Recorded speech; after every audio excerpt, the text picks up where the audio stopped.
Welcome to the deep dive. Today, we are getting into something really fundamental, and I have to say, a pretty brutal concept from the history of contract law. It really is. Our mission is to figure out this stark legal choice. What happens when you sign a contract, you do, say, 80 or 90% of the work, and you do it perfectly. But then you have to stop. Right, something happens. Can you get paid for any of that effort? Or is doing part of the job in the eyes of the law the same as doing none of it? It's a huge question, really. It pits economic fairness against what the courts saw as a moral hazard.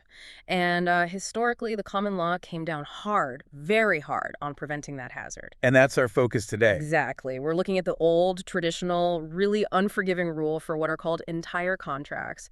We're going to pull from the policy in cases like Martin v. Schoenberger from way back in 1845. Okay, so what's the path? We'll define the rule, look at the, frankly, fierce moral reasoning behind it, and then build out a very rigorous element-by-element framework so you can analyze any situation where performance isn't, 100% complete. And when you say fierce, you really mean it. The language we're pulling from the sources it's incredible. Well, it is. The court was so worried about business integrity that it actually warned that letting someone get paid for incomplete work would, and this is a quote, demoralize the whole country. It's amazing language. It suggests they didn't just see it as a simple breach of contract. No, it's like a moral failure, a stain. Precisely. For that 19th century court, a contract was all about faith and fair dealing. Any compromise on full performance, it didn't matter how much work was already done, they saw it as chipping away at the very confidence between man and man. So any compromise was a step towards moral decay. That's what they believed, yes. All right, so let's start at the very core of this. What exactly is the traditional common law rule for performance when a contract is set up as an entire obligation? The general rule, the black letter law, is that if a contract is deemed entire, meaning the deal is structured so that payment only happens after one single unified performance is complete, Okay. then that performance has to be strictly completed before the person doing the work is entitled to a single penny.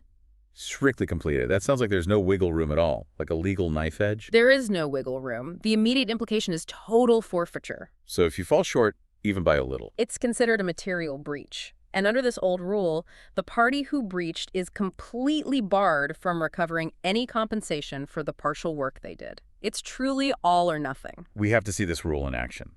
Let's use that policy logic from Martin v. Schoenberger to guide us. How about we set up a simple hypothetical to test it? Perfect. Okay. Let's imagine a contract. A specialized contractor, we can call him Schoenberger, agrees to build a custom, very intricate boundary wall. It's for a single lump sum payment of $10,000. So clearly an entire contract. Exactly. The contractor works for 3 weeks. He installs a really complex foundation. He even sources special antique bricks, and he completes 95% of the bricklaying. So almost done. Almost. He just has the final decorative capstone layer left. But then he has to stop work. Maybe he can't find any more specialty masons. He demands payment for $9,500 of completed work. And the client, naturally, refuses, citing the failure to complete the job. Yes. And this is the perfect scenario because the legal analysis here isn't going to focus on the value of that 95% of work. Right. It's going to focus on the simple fact of non-completion seen through that very strict moralistic lens of the Martin policy. Okay, let's analyze this specific scenario. Yep. First, what are the legally dispositive facts? The key facts are these. The contractor entered into an entire contract for a $10,000 wall with a single payment for the finished product. He performed 95% of the work, but stopped before finishing the final layer. So he didn't strictly perform. Correct. And now he's trying to get paid for the partial work he did complete. And what's the core legal issue this presents? The issue is whether a party who has rendered substantial but still partial performance of an entire contract can recover any compensation for their work, especially under this strict common law rule that's designed to punish, self-serving non-completion. What rule of law did the court, or would the court, guided by this Martin policy apply here? Can you state the full black letter rule and then break it down into its testable elements for us? Of course. The rule is that under the strict common law, any recovery for performing an entire contract demands strict, 100% complete performance. Any failure to complete means total forfeiture. Okay, so it's a rule that denies recovery. Yes. And the elements that have to be met to trigger that denial, to trigger the forfeiture, are threefold. What are they? First, the contract has to be entire. Second, the work done must constitute partial performance, so anything less than 100%. And third, the breaching party must be actively seeking recovery based on that partial performance. Thank you, that's very clear. Now, for the court's elemental analysis, let's walk through this step by step. How would the court apply that first element, the one about contract entirety? Well, the court's going to look at the party's intent for payment. Was that $10,000 broken down into milestones? $5,000 for the foundation, $5,000 for the bricks? No. Our facts say it was a single lump sum payment for the finished wall. And that's the key. Since it's one price for one finished product, the court would easily find this is an entire contract. So element 1 is met. Understood. Now, what about the second element, partial performance? I mean, the contractor did 95% of the work. That sounds incredibly close to done. It sounds close to us today. But for a court in 1845, the standard was absolute. Strict performance means 100%. The facts say he didn't install the final capstones. Meaning he didn't deliver the contractually required result. Exactly. He didn't deliver a finished wall. So under this strict rule, 95% completion is legally identical to 5% completion. It's simply a failure to strictly perform. Element 2 is met. And the third element, seeking recovery. The contractor's just trying to get paid for the massive value he added to the client's property.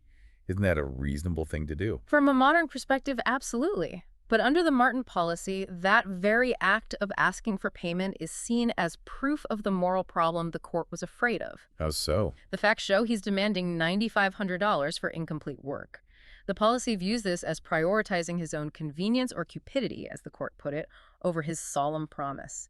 The fear is if the law allows this, it just encourages people to walk away from contracts whenever it gets tough. So the very act of seeking recovery is what the rule wants to punish. Precisely. Yeah. And so this final element is also met.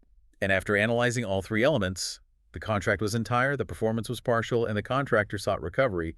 What was the court's final conclusion in our hypothetical case? The conclusion is as harsh as it is simple. The court would hold that the contractor is entitled to 0 payments. 0 for 95% of a custom wall. 0. Because all three elements that trigger the forfeiture rule are met, the client owes nothing. The contractor loses all of his labor, all of his material costs, everything. That conclusion is just. It's astonishingly harsh. Let's go back to that policy. As a modern person, the idea of a contractor getting 0 for $9,500 worth of valuable work seems so economically wasteful. It is wasteful. Did the 1845 court even consider that?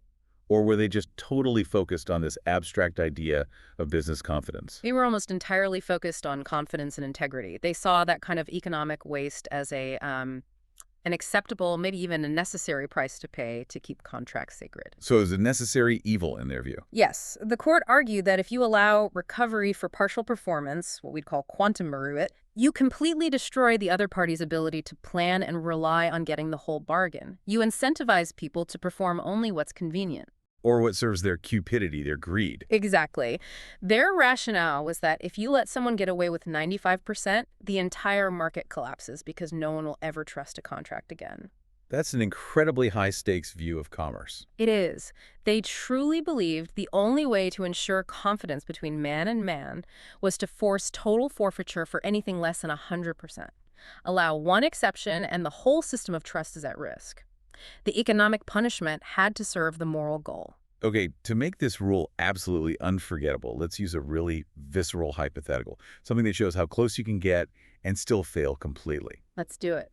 All right, imagine a contract for a specialized, bespoke, hand-stitched leather racing suit, custom made.